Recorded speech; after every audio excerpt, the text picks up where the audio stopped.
Tudo bem, Alex? Bom dia, doutor.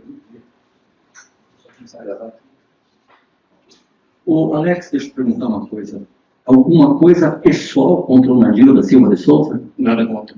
Ok, então tem um compromisso legal, só falar que tem um conhecimento, tem um crime de falso, eu começo a perguntar se você estudou na Nicole. Isso. Né? Como é que chegou a ter conhecimento do Nadir, esse problema com o Nadir? Foi primeiro que surgiram os áudios, os vídeos, como é que foi? Sim, no dia do crime, né, que a gente tomou conhecimento, na verdade, estava eu e o Dr. Samuel na delegacia, fazendo alguns trabalhos internos ali, quando eu recebi a ligação da advogada Ana Fernanda, que ela queria falar comigo urgente ou com alguém da delegacia. Eu falei, pode vir aqui na delegacia que a gente está aqui. Eu abri a porta para ela estava desesperada. Chamei o Dr. Samuel também para ver a situação, onde ela apresentou áudios de um suposto pai que tinha pegado a filha na parte da tarde e na hora da entrega mandou áudios falando que a filha estava morta, que ele tinha matado a filha e uma foto dela supostamente morta. Ali a gente acreditou no fato, porque realmente a foto ali estava assustadora. De imediato, devido à situação grave, eu acionei o investigador Anderson Castanho, que estava de plantonista, a pedido do Dr. Samuel, e a gente de imediato deslocamos até a casa dele, né, onde a gente, com algumas informações, obtivemos o endereço dele, aqui em Terra Rica, o carro que ele possuía, naquele dia, que era um Corsa de cor prata, e chegando na casa dele, encontramos a casa fechada, bem organizada, tá? E ele não estava lá. Em conversa com uma vizinha, que não se identificou, ela falou que ele passou no local por volta de umas 5 horas da tarde, entrou e saiu. Ele não conseguiu visualizar se tinha mais alguém com ele ou a criança. E neste exato momento foram acionadas outras equipes com apoio, onde passaram a madrugada toda procurando ele sem sinal algum. Contato com a família dele também foi perguntado algumas coisas sobre o comportamento dele e foi repassado para a gente também informações que ele já tinha ameaçado fazer isso, que caso ele fizesse, ele ia jogar ela no rio, né? E amanheceu o dia sem nenhuma informação dele, várias equipes procurando, e eu, por volta da 1 da tarde, no sábado, 1h30 mais ou menos, a gente estava em Diamante do Norte, quando ela recebeu a informação que o carro dele teria sido localizado, né? E a gente se deslocou até lá. Chegando no local já estava a equipe da Polícia Militar, o helicóptero da Polícia Militar, e o carro dele estava aberto, né? E próximo à margem do rio, e umas roupinhas dela no carro, e próximo à margem do rio estava o chinelo dele. Nesse exato momento, também chegou uma equipe do Corpo de Bombeiros da cidade de Londrina, que com os cães, com a ajuda dos cães, conseguiram identificar o cheiro dele, o cheiro da criança, e levava tudo ao rio ali, como se ele tivesse passado pelo rio ali na margem. Poucas horas, o Corpo de Bombeiro ficou procurando, né, os corpos, não localizou. E assim que eles estavam ajeitando, eu lembro dessa cena, que eles estavam ajeitando as coisas deles para ir embora, encerrar as buscas por ali, porque estava anoitecendo. O próprio bombeiro ali que estava cuidando do cachorro, falou, eu vou entrar mais uma vez no rio, porque se ela estiver ali, e a gente achar vai ter um velório digno, né? Porque eles ficaram com medo de passar a noite por causa de piranha, essas coisas, né? E foi questão de 5, 10 minutos no máximo que eles entraram, acho que por Deus mesmo, onde eles entraram ali e localizaram o corpo da Maria Cecília. Aquela cena foi uma das cenas mais horríveis, acho que todo mundo que estava ali presente viu.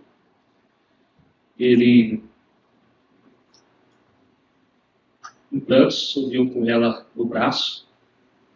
Naquele momento eu estava perto do carro ali, aí ele pediu para colocar um tampão, alguma coisa, eu peguei um tampão no carro, a gente colocou ela de baixo, estava o Dr. Samuel, aí a gente chamou, estava o Anderson Castanho, o Luciano, e desculpa essa palavra, mas ela parecia que estava dormindo intacta ali, estava amarrada, com os pés amarrados, a mão amarrada com o pescoço, e foi exatamente isso. Aí eles encerraram as buscas, né, porque eles também não eram especialistas em busca de corpos. Sim.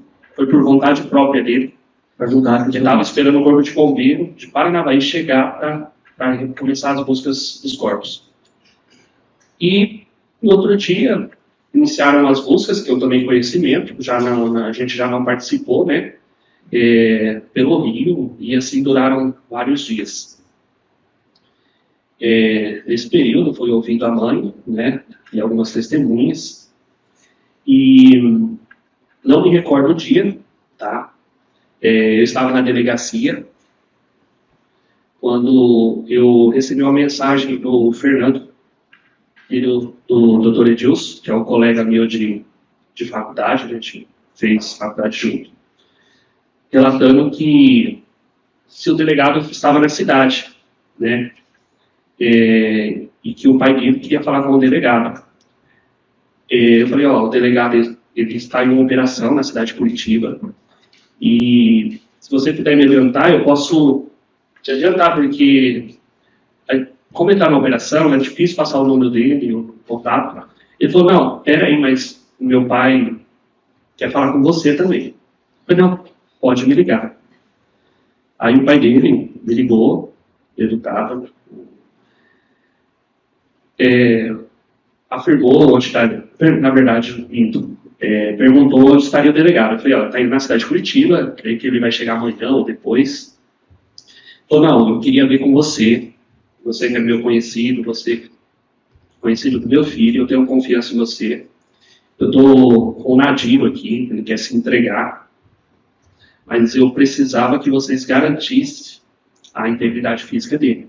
Eu falei, doutor Edilson, vou ligar para o doutor Samuel, mas, de antemão, eu tenho certeza que a gente vai garantir a integridade física dele, na entrega dele, devido ao caso de grande comoção, né? Aí eu liguei para o Dr. Samuel, ele não pôde comparecer na cidade, aí eu negociei com o Dr. Edilson, chamei o apoio dos investigadores, pedi autorização para eles se eu poderia levar mais gente, porque devido à complexidade do caso, né, ele autorizou, e assim a gente negociou de fazer a entrega lá na cidade de Loanda, e foi eu, o Castanha, o Luciano, investigador, e a Maria Tereza, investigadora, que são lotados aqui na delegacia de Terra Rica. Fomos de viatura descaracterizada, tudo para contra ele, contra a equipe, contra o prédio, a delegacia ali, e foi isso. E foi isso. O que me espantou de encontrar uma pessoa normal tinha cometido um crime desse.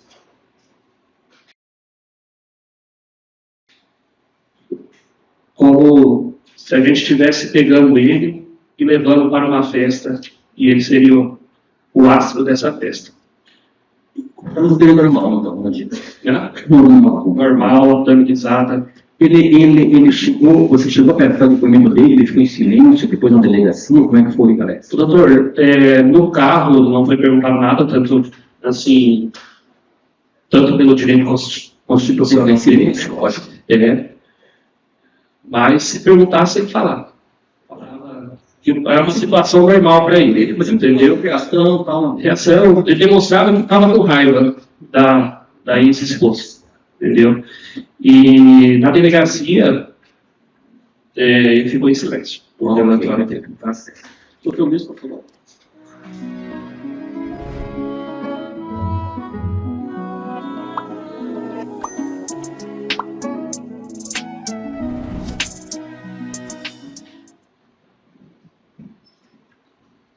Bom dia, Alex, tudo bom? Bom dia, doutor.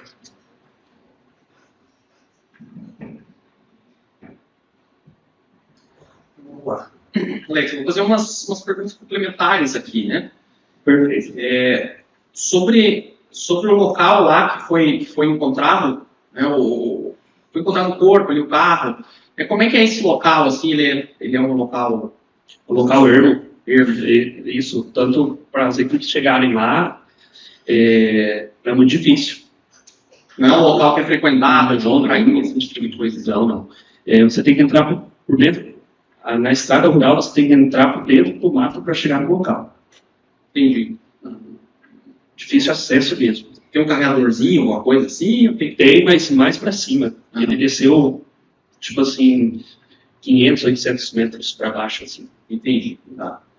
Sobre ali o local, ali, onde foi localizado o corpo, né, da Maria Cecília, ele tava onde, assim? Estava dentro do rio, mas qual distância, qual profundidade, mais ou menos?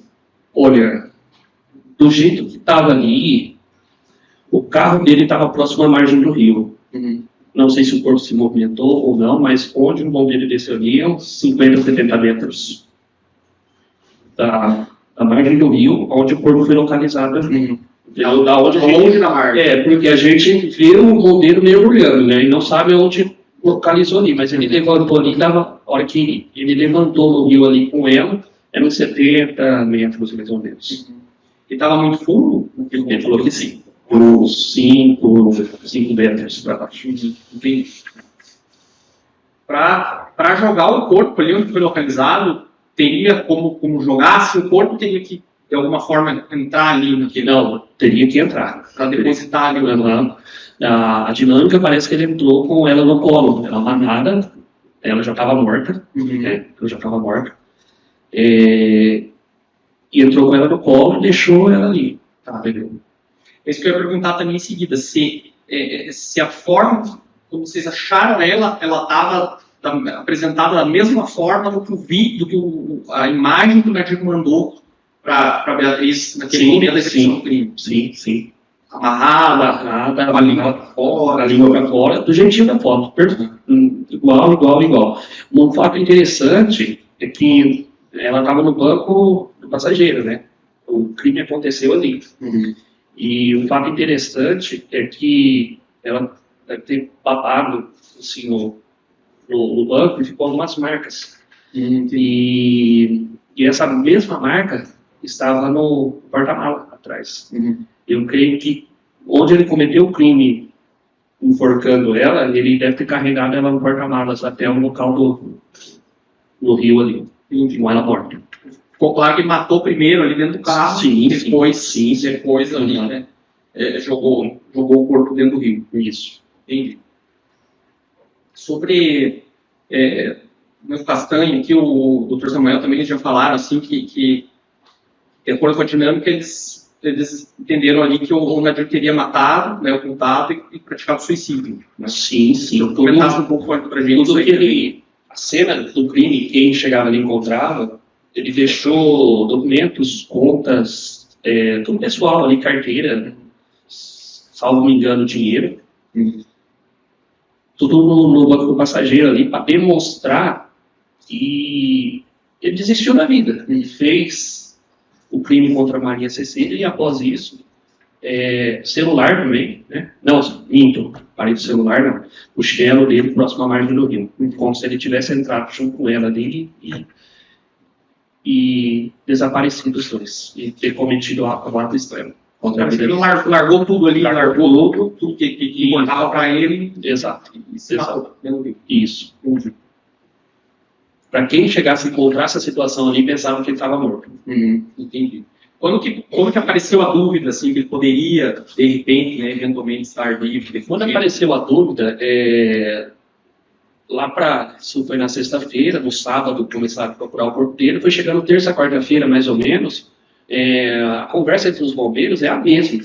Não, se esse cara tivesse morto, o corpo já teria boiado, já teria aparecido em algum canto, e não existe uma situação dessa, só se ele amarrou uma pedra no pé ou algo, mas E também eles comentavam que era muito difícil uma pessoa cometer suicídio ela mesma se afogando, entendeu?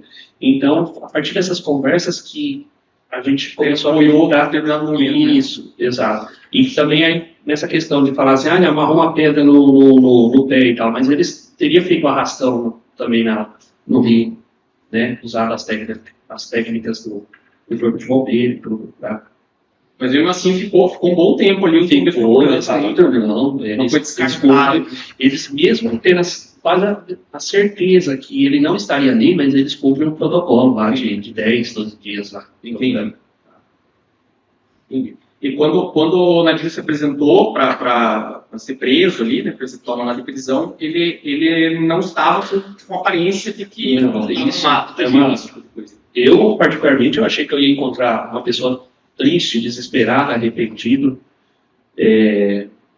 magro, sabe, passado fome. Não, tá bem nutrido, bem vestido e tranquilo. Bom. O senhor visualizou lá as mensagens de celular que ele Sim. Eu cheguei a visualizar até alguns áudios que ele mandou para a mãe e ela ainda conseguiu salvar a tempo e mandar para a advogada. Isso foi muito determinante. E muito até ruim de lembrar da criança naquela situação. Áudios dela sendo isso, e aquele momento lá, segundo os peritos, era a hora que ele estava cometendo o ato contra a própria filha. Sim, foi. Então foi naquele momento ali a prática do crime mesmo. Com certeza, tanto que logo em seguida ele manda, olha aí, ela está morta. Se você não vai ter ela, não, se eu não vou ter ela, você também não vai ter. E esses áudios aí ficou claro ali o cunho vingativo dele contra a Beatriz? Toda certeza. Tanto que isso não faz parte do interrogatório, não faz parte de nada, por isso que eu vou dizer. Mas na Bíblia ele perguntava dela como é que ela estava, como é que a mãe estava. Perguntava como é que ela estava. Estava interessado em saber a reação. Exato. Alex, sabe me dizer alguma situação de histórico de violência doméstica envolvendo o Nadir e a Beatriz? Sim.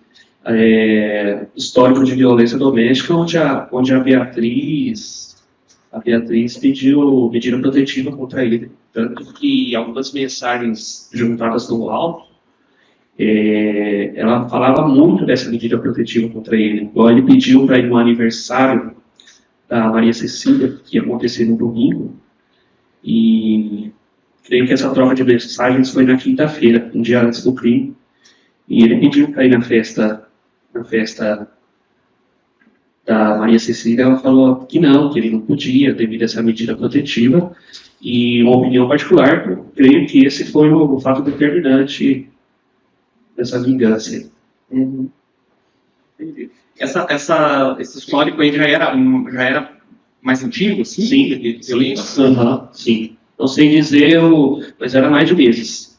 Aí depois teve a questão da guarda, né, que a gente ficou sabendo, não veio na parte criminal, mas na parte civil. Ele poderia ver ela tantos em tantos dias, assim, não todos os dias. Entendeu? E eu acho que isso foi agravando também e junto à protetiva, né? E a Beatriz demonstrava algum medo dele, assim? O senhor conversou com ela antes do crime? Não, antes do crime não. Mas depois, sim, na casa dela, a gente foi na casa dela. E também, como eu já tinha falado aqui, e até os irmãos e o pai tinham conhecimento dessa ameaça dele, que ele já tinha ameaçado a Maria Cecília e a Beatriz, falar que se ele fizesse alguma coisa e tal, ele ia tacar ela no rio. Era criança. Eu não sei dizer se essa ameaça por mensagem ou pessoalmente. Mas na própria sexta-feira a gente tomou conhecimento disso. O senhor chegou a acompanhar ali, antes do Nadir se entregar, né, antes, quando ele estava desaparecido ali, o senhor chegou a conversar com familiares dele? Só na sexta-feira, do dia do crime, que eu, o doutor Samuel, não me recordo se o Castanha estava junto, eu creio que sim, e a gente foi até a casa do pai dele, na sexta-feira à noite, e onde ele falou dessa situação aí, tá? Os irmãos dele. E eu presenciava bastante o irmão dele indo lá na delegacia para conversar sempre com o Samuel. Principalmente o Manais. O Manais. Ia sempre vestido, tipo assim, dava a entender que ele queria levar informações contrárias do que estava acontecendo, entendeu? Ó, mas acho que estaria indo ali levar informações contrárias e principalmente dar entrevista para imprensa que estava ali na porta da delegacia, inclusive entrevista em rede nacional, ao vivo, para tentar mostrar uma figura do Nadir que totalmente diferente do que realmente era. Entendeu?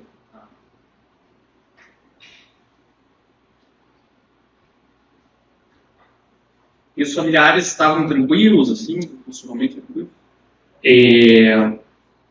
Me recordo agora também que falaram novamente, aí foi os irmãos dele, falaram dessa questão também do Rio, lá no sábado à tarde, antes de encontrar o corpo da Maria Cecília. Os irmãos dele falavam para todos ali presentes, a equipe de polícia militar, que ele já tinha falado recentemente, ameaçado que se fizesse alguma coisa, ele não suportava ficar longe da filha, entendeu? Mas lá ele estava, os irmãos dele estavam preocupados e, tipo assim, acreditava que ele, naquele momento, ele tinha matado ela e se matava, entendeu? Faltava essa informação.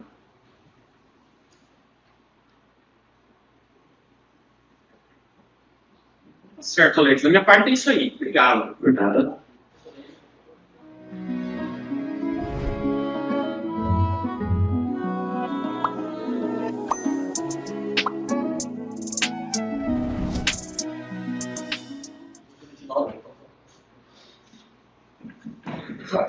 Boa tarde, doutor.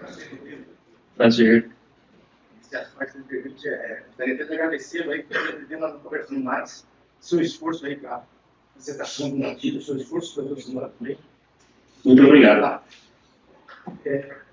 Fala uma coisa. Pelo que o senhor disse, a primeira pessoa que teve contato com o advogado foi o senhor, provavelmente foi no dia 13. Isso, na sexta-feira. Quando chegou a notícia na delegacia. O senhor abriu, entendeu? O senhor falou. Sim. Tipo assim, doutor, eu acho que as mensagens, não vou falar em horário que eu posso errar, mas eu recebi a Ana Fernanda na delegacia, era por volta de 6h10, 6h15 da tarde. Tem um boletim de ocorrência que está mostrando aqui 19. Isso.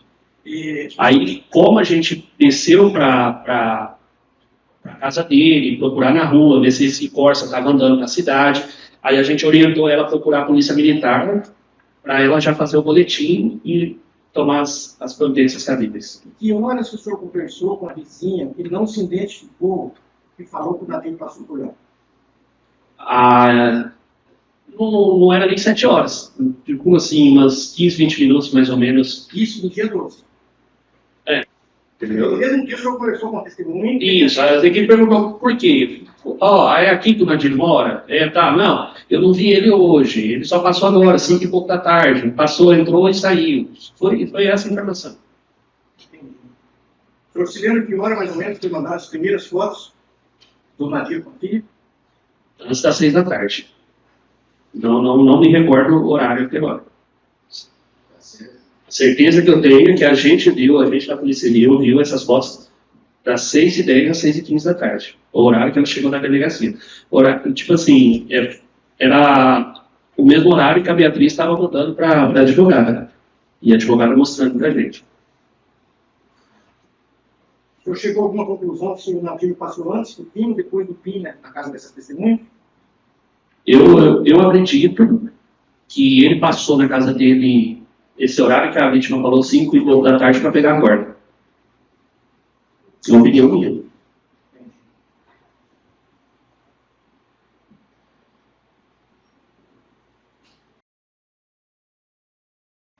senhor disse também, os bombeiros, um bombeiro, outro bombeiro, não sei o senhor falou, já sabiam que se tivesse acontecido um suicídio, era impossível acontecer um suicídio no Rio porque a pessoa sozinha não consegue se suicidar. Não, talvez se eu coloquei essa palavra impossível, Difícil acontecer. é difícil. Foi assim que eles falaram, né? Eu não sou técnico no assunto, talvez não era nem...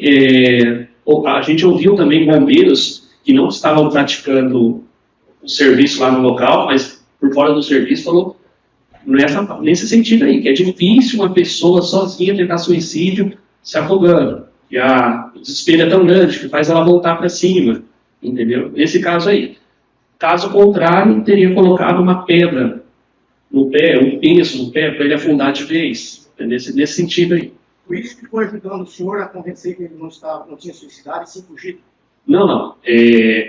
Na verdade, quem estava à frente era o delegado e as informações passavam para ele passava para a equipe. Mas não localizava corpo. Realmente chegava denúncias anônimas, falando, está em tal lugar, ele não está morto e tal. Todas as denúncias, o delegado verificava, não encontrava ele, e até o momento da entrega dele. A gente confirmou que ele estava vivo. Tá certo. O senhor se lembra? Desculpa. E a gente também já estava achando muito estranho todas essas idas do Manais na delegacia, que eu quero falar para o delegado, toda hora levava uma informação, não sei o quê, ia toda arrumada, e saía de lá, dava entrevista, não sei o quê. É um quebra-cabeça que a gente fazia acreditar que ele não estava... E o senhor sabe, você lembra, se quando o senhor obteve essa informação de um técnico, que é o bombeiro, que é difícil se suicidar sozinho em um rio. O senhor chegou a passar essa informação para os outros membros da equipe, inclusive para o delegado, o senhor chegou a passar isso para eles?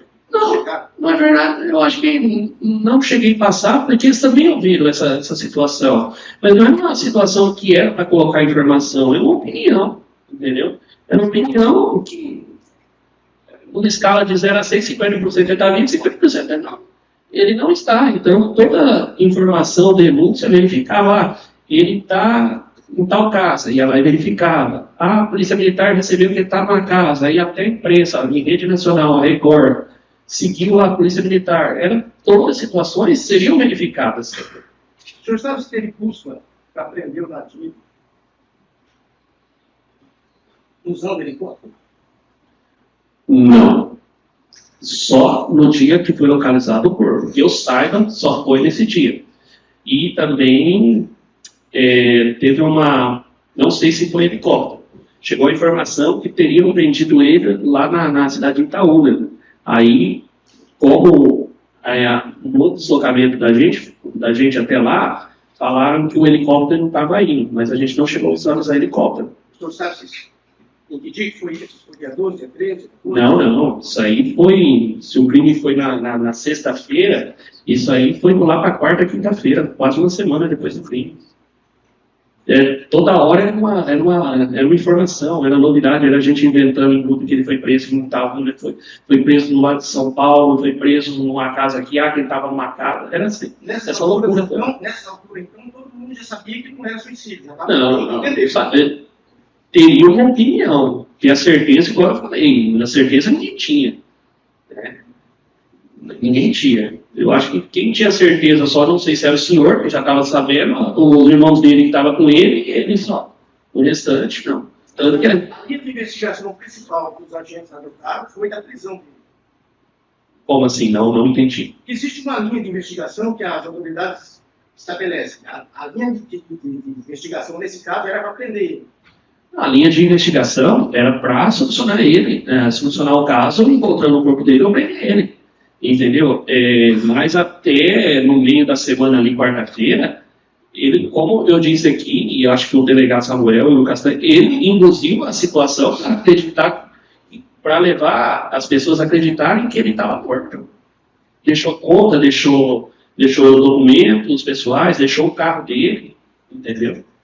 Olha, fala uma coisa, mas essa possibilidade do suicídio impediu que a autoridade fizesse alguma busca para prendê-lo? Não, nenhuma. Tanto que, como eu falei aqui, todas, mesmo acreditando que ele estaria morto ou não, todas as denúncias que chegavam, a Polícia Civil e a Polícia Militar com equipes de fora iam verificar todas. Eu não tenho mais perguntas. Obrigado. Obrigado, doutor. Obrigado, Alex. Por nada.